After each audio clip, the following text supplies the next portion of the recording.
Hello and welcome back to my shop. My name is George and I'm coming to you from Chelsea, Quebec.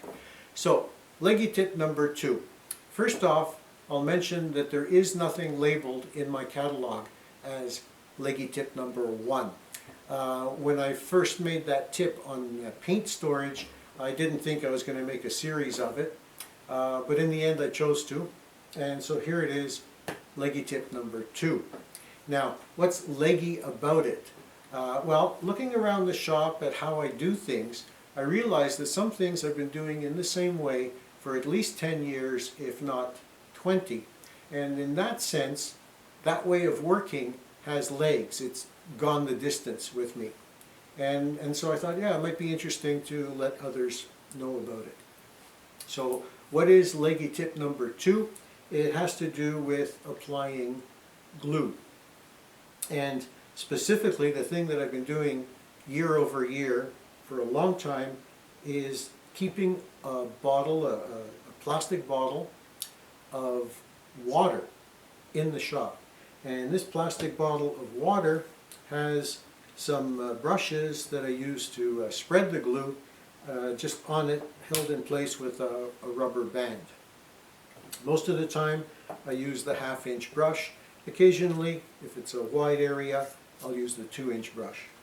And the tip has to do with what do you do with the brush when you've finished spreading the glue and you want to put the project into clamps. I just finished spreading the glue on the 2 edges. Cleaning the brush is important, but it's not a priority. The brush itself is part of a package of 30 brushes that you can buy. They're inexpensive. They used to be billed as throwaway brushes. And the idea goes back to when paints used to be oil-based, and you didn't want to spend time cleaning a cheap brush with solvents.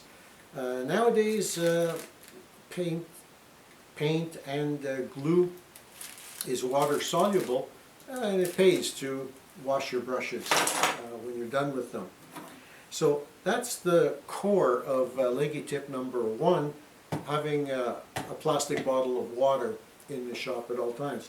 And after about 15 or 30 uses, you can refresh the water. So great savings there.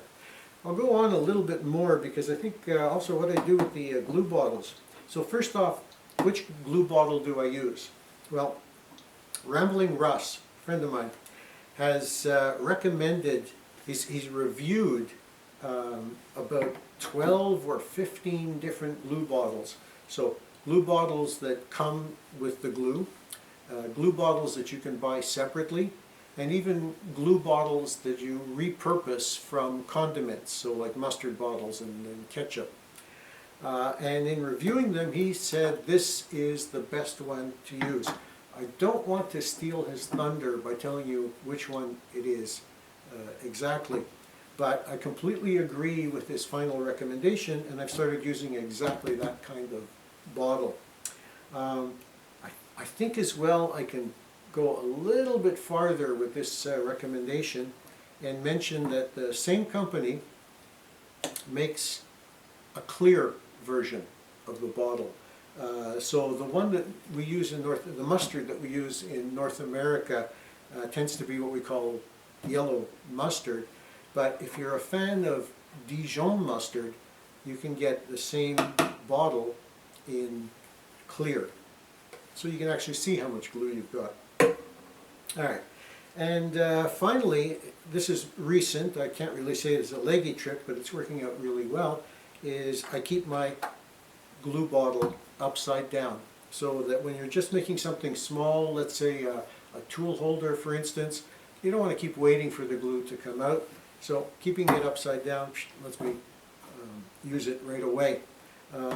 Something similar that you can do, Matthias says, if you want to pour your glue bottle, if you don't want to wait for your glue bottle, if you don't want to wait for your glue to come, just keep your glue bottle full, and that works just as well.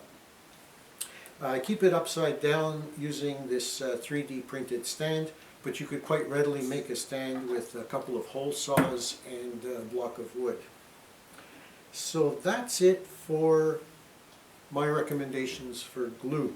I hope you found something interesting in the video, and remember, make some time for what you enjoy doing, and if you can share it, even better. Bye for me for now.